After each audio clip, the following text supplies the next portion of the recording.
এই জন্যই আল্লাহ বলে আকাশটা রাখছি খুঁটি ছাড়া, যাতে তুই দেখিস আর বুঝিস যে এটাকে যদি আমি খুঁটি ছাড়া দাঁড় করাইতে পারি, তাইলে তোকেও আমি খাড়ার উপরে নাচাইতে পারি।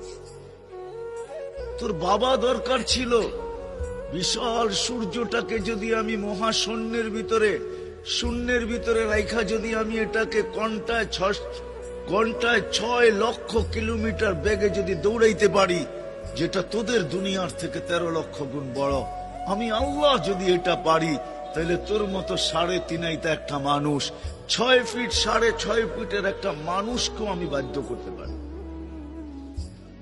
আল্লাহ বাধ্য করার হাজারো নিদর্শন আমাদের সামনে দিয়া দিছেন, কিন্তু আল্লাহ বলে তোকে আমি বাধ্য করব না, তোকে বুঝাবো। বিদায় আল্লাহ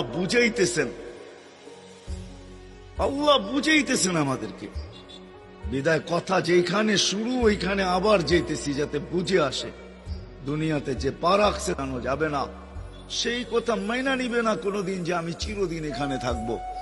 সেই কথায় বিশ্বাসী, আজ হোক কাল হোক আমাকে চলে যেতে হবে।